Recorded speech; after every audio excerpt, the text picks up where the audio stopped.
Vamos agora começar a lição de hoje. Hoje a gente vai ver uma festa bem importante e bem interessante, que normalmente a gente não ouve falar dela nas muitas pregações, que é a festa dos tabernáculos. E Jesus ele vai estar inserido nessa festa. Então vamos começar em João 7. Vamos ler hoje só do 1 ao 24, porque senão a gente passaria muito tempo para ler o capítulo inteiro. Aí no próximo domingo a gente termina o capítulo 7. Eu queria pedir para o Eric, ver se ele poderia ler até o de 1 a 9. João 7, de 1 a 9. Você pode ler para a gente, Eric? Sim. Beleza. E, depois disso, Jesus andava pela Galileia e já não queria andar pela Judeia, pois os judeus procuravam matá-lo. E estava próxima à festa dos judeus, chamada Festa dos Tabernáculos.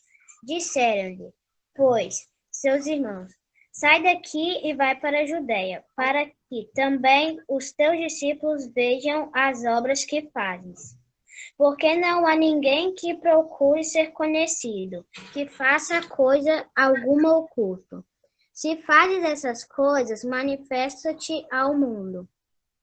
Porque nem mesmo seus irmãos criaram ele. Disse-lhes, pois, Jesus, ainda não é chegado o meu tempo, mas o vosso tempo sempre está pronto. O mundo não vos pode odiar, mas ele odeia a mim, porquanto dele testifico que as suas obras são más. Subi bons a festas, e eu não subo ainda a essa festa, porque ainda o meu tempo não está cumprido. E havendo-lhes dito isso, ficou na Galileia. Então, como o Eric leu aqui para nós, normalmente em épocas de festas grandes, como a festa dos tabernáculos e também a Páscoa, muitos que não moravam na região ali de Jerusalém e também nos arredores de Judá, da Judéia, eles iam para Jerusalém para celebrar essa festa. Essa festa também é chamada de Festa das Cabanas. Talvez alguma tradução de vocês, das Escrituras, está escrito Festa das Cabanas. É a mesma festa. E nessa festa, o povo de Israel lembrava de como os seus antepassados viviam no deserto. Que eles viviam em cabanas mesmo. Cabanas de pano, assim, igual barraca que a gente tem hoje. Ou eles usavam alguma coisa de madeira, alguma estrutura para eles poderem dormir. Inclusive, o tabernáculo do Senhor, que seria o templo do Senhor, era em forma de tabernáculo, era uma cabana enorme, em que ficava todos os pavimentos que Deus tinha mandado eles fazer. E essa festa, realmente, as pessoas iam lá e moravam em cabanas, e ficavam em cabanas. Elas não ficavam nas casas, em cabanas mesmo. E isso era para servir de memória de como o povo teve que passar por uma situação difícil, até eles se tornarem uma nação com a sua terra sendo deles mesmos, possuindo sua própria terra. E nisso, os irmãos de Jesus, que eram realmente os filhos de Maria, com o seu marido José, eles chamaram Jesus, porque era comum os familiares irem juntos. O pessoal de uma cidade inteira criava uma caravana e ia. É igual as caravanas que a gente faz para acampamento. Todo mundo vai junto. E nisso, o que acontece? Jesus, ele fala que ele não vai. Mas os irmãos dele falam isso, que se ele realmente quer que as pessoas ouçam ele tem que ir para o lugar onde tem mais pessoas, para que as pessoas possam ouvi-lo e aprender dele. Isso está certo, realmente. E o que eles dizem aqui é uma parte tanto de tradição como de um conhecimento popular, que se alguém quer trazer algum ensino e mostrar que é verdade, ele vai estar sempre falando abertamente de tudo que ele faz e de todo o ensino dele. Ele não vai ocultar nada.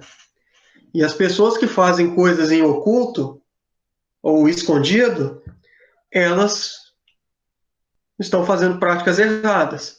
Que se fosse para fazer o certo, faria no meio de todo mundo.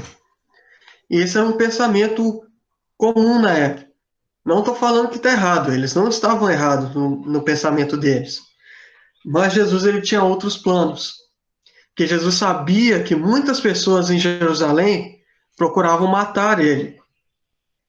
Então, ele aparecer simplesmente não era o momento correto para que ele fosse preso e sofresse a morte de cruz. Não era aquele momento.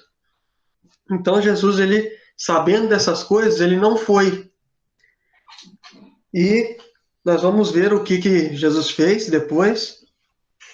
Mas e aqui fala que os próprios irmãos não criam nele. Ou seja, os próprios irmãos dele não tinham fé de que ele era o Filho de Deus. E muitos também da terra de Nazaré, Jesus uma vez fala que não há honra, um profeta ele não tem honra na sua própria terra. Isso tem esse significado. Então, Jesus ele fala que não é no tempo dele de ir lá e o tempo deles é sempre presente. Jesus ele tem sempre tudo o que ele fazia era algo cronometrado, era algo que tinha um tempo certo de ser feito. Jesus fazia tudo em forma ordenada, porque Deus é um Deus de ordem, não é um Deus de bagunça. Jesus ele tinha todo o esquema que o Pai passava para ele. O Pai dava as ordens e Jesus cumpria. Então, vamos ler agora do 10 ao 13. Mas depois que seus irmãos subiram para a festa, então subiu ele também, não publicamente, mas em oculto. Ora, os judeus o procuravam na festa e perguntavam: onde estará ele? E haviam grandes murmurações a seu respeito entre as multidões. Uns diziam: ele é bom. E outros: não, antes ele engana o povo. Entretanto, ninguém falava dele abertamente, por ter medo dos judeus.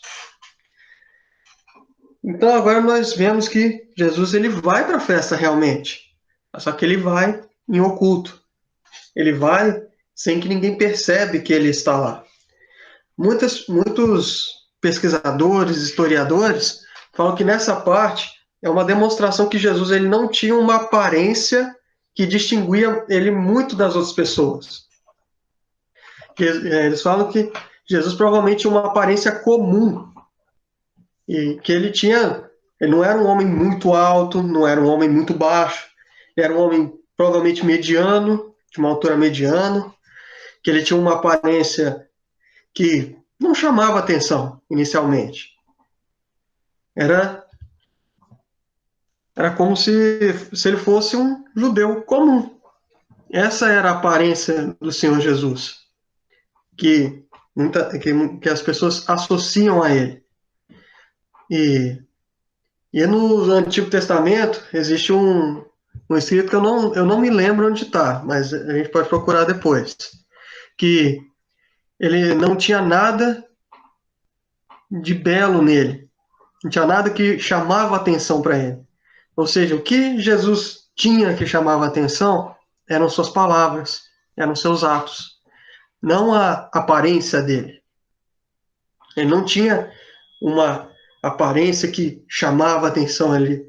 Alguns dizem que até que ele não era um homem bonito, de boa aparência, mas isso a gente não sabe. E nisso Jesus ele conseguiu passar por todo mundo sem que percebessem que ele estava lá. E as pessoas, é claro, Jesus era uma pessoa que todo mundo conhecia, todo mundo já ouvia falar dele. Então procurava onde é que ele estava. Já que ele era um judeu, ele tinha que estar na festa. E agora vamos continuar. E muitos aqui não falavam dele abertamente. Provavelmente essas pessoas que comentaram eram dos principais sacerdotes, eram dos fariseus, porque poderia dar muita confusão se todo mundo falasse abertamente o que pensava. Porque as pessoas lá, eles tinham realmente convicção. Quem realmente seguia o mestre, ele tinha convicção que o mestre estava sempre certo. Então, você ficar falando abertamente, principalmente de um homem que todos pensavam que era profeta, poderia criar uma confusão. Agora vamos ler agora do 14 ao 18. Samuel, pode ler para nós? 14 a 18? Sim. Corria já em meio à festa, e Jesus subiu ao templo e ensinava. Então os judeus se maravilhavam e diziam: Como sabia este letras sem ter estudado? Respondeu-lhes Jesus: O ensino não é meu, e sim daquele que me enviou. Se alguém quiser fazer a vontade dele, reconhecerá a respeito da doutrina, se ela é de Deus ou se falo por mim mesmo. Quem fala por si mesmo está procurando sua própria glória, mas o que procura a glória de quem o enviou, este é verdadeiro, e nele não há injustiça. Não vos deu Moisés a lei? Contudo, ninguém dentre vós a observa. Por que procurais matar-me? Respondeu a multidão: Tens demônio. Quem é que procura matar-te? Replicou-lhe Jesus: Um só feito realizei, e todos vos admirais. Pelo motivo que Moisés vos deu a circuncisão, se bem que ela não vem dele, mas os patriarcas, no sábado circuncidais o homem. E se o homem pode ser circuncidado em dia de sábado, para que a lei de Moisés não seja violada, por que vos indignais contra mim pelo fato de eu ter curado no sábado ao todo um homem? Não julguei segundo a aparência, e sim pela reta justiça. Beleza. Então, vamos ver agora os passos. Jesus agora ele foi no templo. Era comum que muitos dos mestres eles fossem para o templo para que as pessoas pudessem se reunir e ouvir ele. Então, o que Jesus fez era comum dos rabinos da época. Ele não fez nada extraordinário. Ele fez algo para realmente poder dizer a palavra de Deus. E as pessoas ficavam maravilhadas com ele, porque, por um motivo, Jesus não vinha de uma família rica. Ou seja, Jesus, diferente de Paulo, ele não tinha um mestre, um homem extremamente estudado nas escrituras para ensinar ele. Paulo ele teve o melhor, o homem mais inteligente entre os judeus, era o professor de Paulo. E Jesus ele não teve um professor, ele não teve esse ensino aprofundado.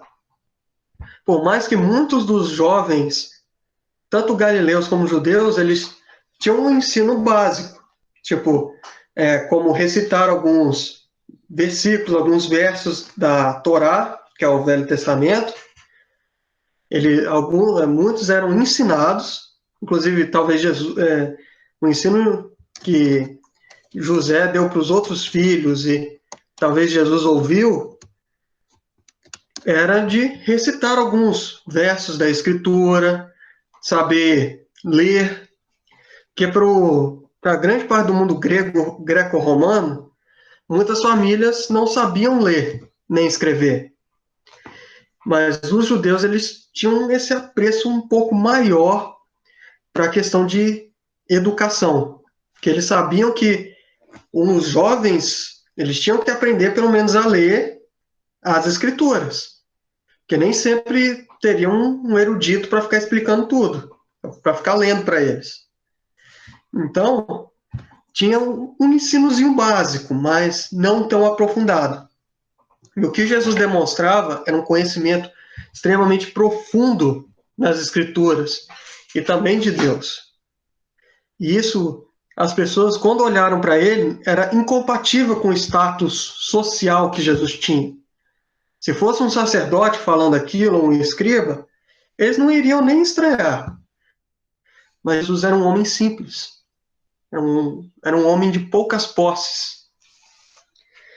E, continuando aqui, Jesus ele explica que o ensino não é dele. Tudo que ele falava era vindo do Pai. E isso confirmaria ele, nos tempos antigos, como um profeta. Que os profetas recebiam realmente, diretamente de Deus, o ensino ou as palavras que eles tinham que dizer. E claro, teve casos de alguns que o Espírito Santo entrou neles, para que eles falassem.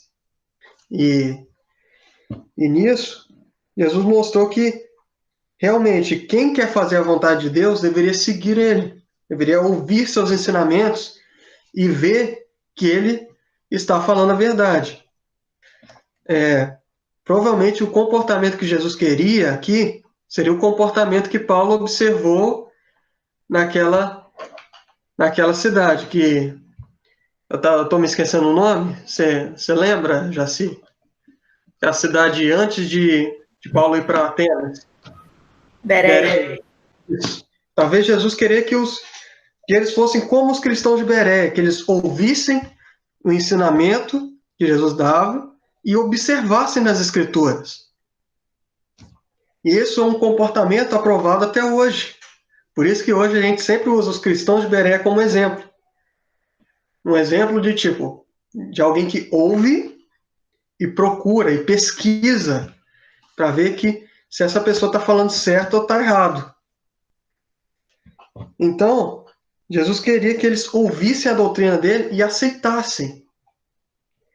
E uma coisa que ele coloca para certificar que as palavras dele estão certas, que ele não procurava se vangloriar no meio de todo mundo. Ele não procurava falar que ele era o máximo, o maioral, só ele sabia e ninguém mais sabia, como muitas pessoas falam hoje que não, só eu sei, o resto das pessoas são ignorantes. Não, Jesus não mostrava isso. A única pessoa que Jesus dava glórias era Deus. Somente o Pai recebia as glórias, as honras e tudo quando Jesus falava. Jesus ele não se apropriava da glória do Pai. Como diz um versículo uma vez, ele se esvaziou de tudo quando ele veio para cá. Jesus ele esvaziou de toda a glória que ele possuía. E ele veio como um ser humano comum, uma pessoa normal, que era instrumento do Pai, sendo seu próprio reflexo, sendo a sua imagem, como sendo o exemplo de homem perfeito. Um exemplo para nós seguirmos. E agora, Jesus ele fala realmente que as pessoas queriam matá-lo. Jesus ele afirma no meio de todo mundo, as pessoas devem ter tomado um susto nesse momento. Ele falou, agora vocês querem me matar. As pessoas dizem, você tem demônio. Alguns especialistas falam que essa frase, tens demônio, não quer dizer, talvez não queira dizer que ele esteja endemoniado, ou seja, que tem alguém possuindo ele. Porque muitos dos endemoniados, se vocês observarem, eles ficam malucos, eles mal falam, ou se falam igual gente maluca. Eles são pessoas descontroladas, que saem quebrando as coisas, que saem até machucando os outros. Alguns especialistas falam que talvez chamaram de Jesus não de lunático, mas como é que eu posso falar a expressão? De ele estar falando uma coisa maluca, mas ele não sendo um doido. Ele está falando uma coisa maluca. Não, você está maluco, você está doido, né? Ninguém aqui está querendo te matar. Realmente, algumas pessoas não queriam, mas muitos por trás dos panos queriam que Jesus morresse. Se por inveja ou por simplesmente pensar que ele estava blasfemando contra Deus, muitos realmente queriam que Jesus fosse morto, que ele fosse silenciado. E nisso, Jesus agora ele discute outra parte, uma questão do sábado. Se vocês lembram das lições passadas, Jesus teve problema 2 vezes em questão de sábado com as pessoas com as pessoas que estavam ouvindo ele, que estavam perto e presenciaram o que ele fez no sábado. Então eles falam assim: se vocês circuncidam, para alguns aqui não devem saber o que é circuncidar, circuncidar é o que normalmente os homens, só homens fazem, que eles têm que cortar uma parte do membro, que só os homens têm, e essa parte é jogada fora. E não é uma parte vital. Então, é realmente isso. E essa circuncisão foi feita pela aliança com Abraão, que Deus falou para Abraão fazer isso. E nisso todos os filhos, inclusive Moisés colocou isso na lei, que era uma ordem de Deus para circuncidar, e o povo colocou um enxerto, colocou esse enxerto que quase nada podia ser feito no sábado. E nesse enxerto, até as coisas boas, como Jesus fez, foram condenadas. Mas a circuncisão eles não colocavam a mão, porque tinha que ser feito no 8º dia da criança. Não importa se era sábado ou domingo, tinha que ser feito. E já que quando é circuncidada, se corta uma parte da pessoa, se machuca, Jesus fala assim: já que vocês podem machucar uma parte do corpo porque está na lei e tem que fazer, por que vocês falam contra curar um homem completamente? Ou seja, por que é errado vocês circuncidarem, cortar uma parte do corpo do menino? E é errado você ajudar o próximo, mostrar amor ao próximo. No caso de Jesus, curar um homem por completo. Por que seria errado isso? As Escrituras não falam. As Escrituras falam que o sábado era um dia de descanso, mas descanso de trabalho. E não era para trabalhar. Tipo, se você é um vendedor, você não vai vender. Se você é um padeiro, você não vai fazer pão. Se você é um advogado, você não vai trabalhar. Você não vai para o tribunal trabalhar. Então, o sábado era um dia que te restringia de trabalhar para você descansar e também se focar no ensino do Senhor. Por isso que todas as reuniões nas sinagogas eram no sábado, que era um dia que o povo descansava e podia se voltar sua atenção inteiramente para Deus. Então, isso foi porque Deus fez o sábado. Deus não restringiu que a gente não podia fazer coisas boas. Deus nunca restringe que a gente não deva demonstrar amor. Nós devemos demonstrar amor, sempre. Não importa o dia, não importa a data. Sempre devemos demonstrar amor.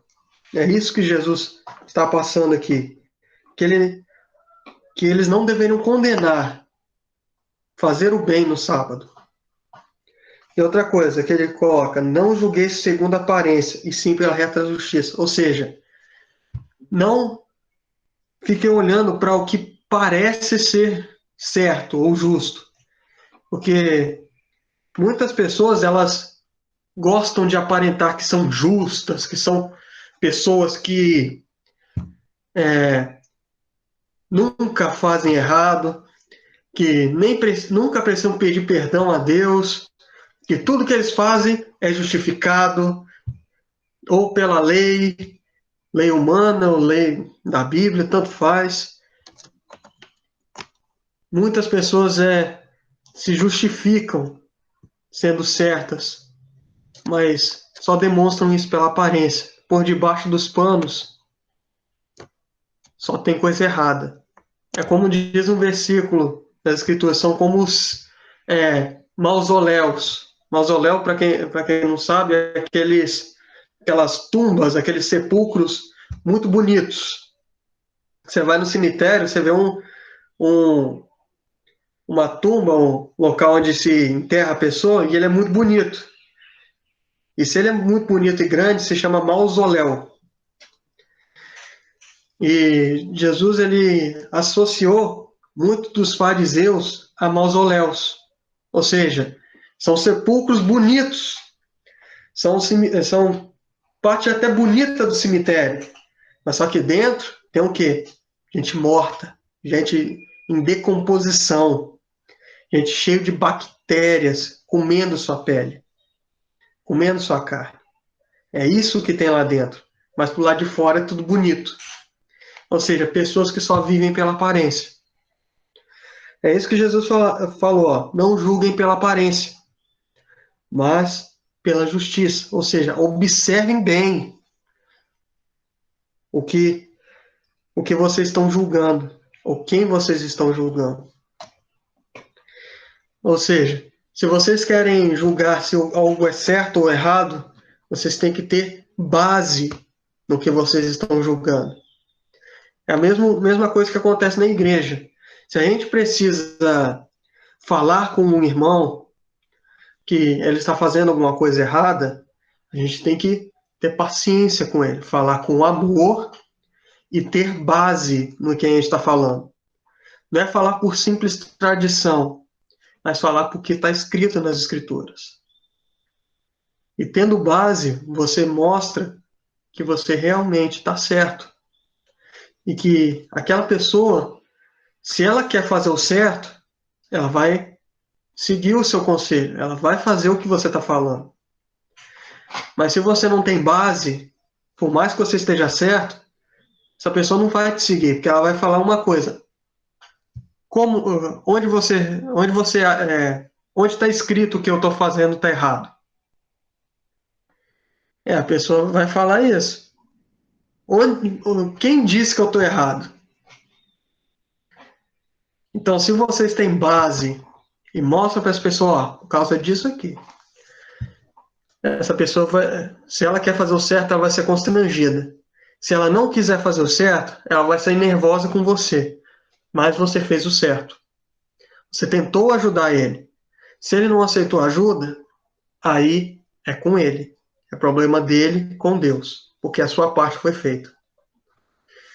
Então, o que a gente resume aqui nesse ensino? Jesus, ele fez tudo do jeito correto, no momento certo. E ele no final ele demonstra que a aparência não é tudo e simplesmente não é quase nada. O que importa são as coisas que fazemos, as decisões que tomamos. E a principal decisão é, claro, sempre a salvação. Essa é a decisão, é uma das maiores decisões. E ela é um marco da nossa vida. E para finalizar, observe Jesus de uma ótica. Quer dizer, de uma ótica. Ele sendo exemplo, ele sendo Salvador e, em terceiro lugar, Senhor. Ou seja, Jesus ele é um exemplo para a nossa vida, de como devemos agir. É claro que Jesus não tinha as ferramentas que a gente tem hoje e as coisas que temos hoje, mas ele ensina coisas que a gente pode aplicar até para essas coisas que não tinha na época do Senhor Jesus. E nisso, nós podemos ser bons servos, seguindo o seu exemplo e temendo ele como Senhor e Salvador, porque o temor é um princípio da sabedoria. E temer não é simplesmente você ter medo do Senhor Jesus, é você ter respeito. Você tem respeito por quem é o Senhor Jesus, porque você sabe quem Ele é. E por Ele ser quem Ele é, você tem que tratar como tal, com o devido respeito. E Senhor, porque Ele é o Senhor da nossa vida, porque Ele também é o nosso Criador. Ele que nos fez como somos. Cada aspecto diferente que nós temos e cada coisa boa é uma dádiva dele. Então, ele é Senhor, ele é o nosso líder, o nosso chefe. Ele é o também e Deus é o nosso Pai. Pai não só porque ele nos criou, mas por adoção. Porque quando somos salvos, nós somos considerados filhos por adoção do Senhor. Como se ele tivesse nos adotado, porque nós éramos filhos da perdição, nós éramos perdidos. Agora fomos achados. E, e esse é o que eu queria trazer hoje. Se algum dos meninos tiverem alguma dúvida, alguma coisa para falar, pode falar agora, se vocês quiserem comentar alguma coisa.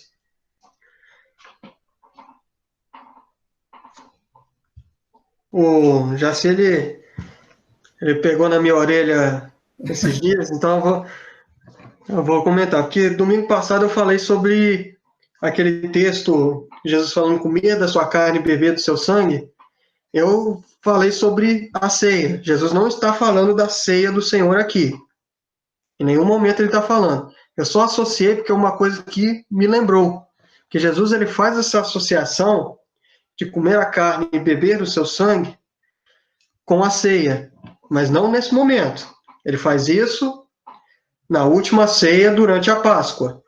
A última Páscoa que ele passou aqui. E essa associação é para Jesus criar a ceia do Senhor, que é a memória, para nós lembrarmos, do mesmo modo que as festas dos judeus eram uma memória, para eles lembrarem do que aconteceu com eles, do livramento que eles tiveram, Jesus instituiu a ceia, do mesmo modo, para a gente lembrar do sacrifício dele, de como ele foi torturado e morto numa cruz. Se vocês estudarem como era o método de crucificação, é muito pesado. Era um dos, se bestaram um dos, não, se vocês pensarem, é um dos métodos mais cruéis de execução, porque a pessoa normalmente ficava dias crucificado. Mas aquele dia foi diferente, porque era festa, então por isso que alguns deles foram quebrados as pernas, para que eles morressem mais rápido, porque quando ficava crucificado, o pé era o apoio. E se você quebrasse as pernas, a pessoa ficava assim e ela morria asfixiada, ela não respirava e morria. E Jesus não foi quebrando as pernas, porque ele estava morto já. Por isso que o soldado enfiou a lança nele, provavelmente para ver se Jesus estava fingindo ou não. Mas realmente Jesus já estava morto e tudo estava consumado. E é isso que a ceia quer que a gente lembre,